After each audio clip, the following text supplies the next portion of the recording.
Sizlere salam. Gelin biz bugün şulary aly biskvit tortunyň çöreğini pişirelim. Bul sada biskvit diýe ýöne gaty köp ýerde ulanylýar. Esasy tortlarda şu biskvit ulanylýar, şu çörek ulanylýar. Köp desertlerde de ulanylýar, köp tortlarda da şu ulanylýar. Şunu bir ökdeleseň aňsat bolýar, soň arkaňky her hil tortlar zatlar pişirip bilýär. Gelin biz bugün şul biskvit çöreğini pişirelim. Bize gerek zatlar 5 tane yumurta, 1 kase şeker, 1 kase de un. Şöyle ýöne 1 kase unyň ujundan bir 2 çemçesini aýrýar, 2 nahar çemçesini tümmeklep. Şoňa derek krahmal goşýar. Krahmal goşsak hemä tagamy gowy bolýar, ütgeşik tagamly bolýar. Hemem akça gowy bolýar. Şoň üçin eger mümkinçiligiňiz bolsa, krahmal bar bolsa, krahmal goşuň. Şol krahmal bilen unyň ikisi birlikde 1 kase bolmaly. Eger krahmal ýok bolsa, akça unam bolýar. Ýöne krahmally bolsa, tagamy ýa ütgeşik gelýär da şoň. Şoň üçin krahmal goşsaňyz has gowy. Yumurtgalamyzyň daşyny ýuwýar, gowja edip süpürip gowradýar. Yumurtgalamyň dama ulanmaga daşyny ýuwup süpürmeler. Ýogsa näşeler ýalgadan gyratyna çakýar da edýär, hapalygyna ulansaň hapa gaçmak mümkin. Şoň üçin ilki bilen ýuwup süpürip gowradyp ondan soň ulanýar. Yumurtgalamyň halajinikde gowsa edilen bolmaly, sowuk yumurtgalary hemmesiniň bäşisini şeýdip bir gaba çakýar ilki. Şu işe başlamakak yine bir etmelatlamyň biri bir duxovkamyzy işletip goýýar. 170-180 gradus aralygyna birim şulary ýalyk 20 santimetrlik gabyň eger aşağı açyk bolsa aşağı şulary falgatyny çekip taýýar edip goýýar. Soň hamirmy taýýar bolany gün goýýar ýaly.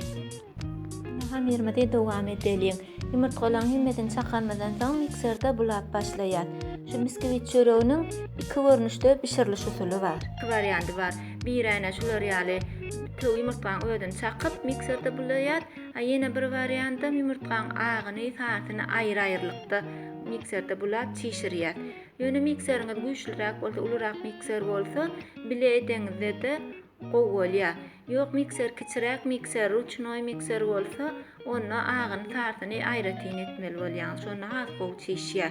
Onam inniki gereklerde ne tip bolsa görkezden bu gezek men şu ikisinem yumurtgaň töwedin çakyp töwi işledilýär usulyny görkezden ekledim. Şu yumurtgalamady bulap başlanmadan ilki bir çümüjük duýda atýar. Soňam şol bulap durkak mikser işledip durkak şekermeden şeýdip adadan guýýarsa gowy ilki petrajyna goýýar mikser soňa baka güýçlendirip gowy köp çişýänçä bulaýar. Köpüräjik işledýär mikseri. Nädereden şular ýaly köp çişip goýulýança işletmeli.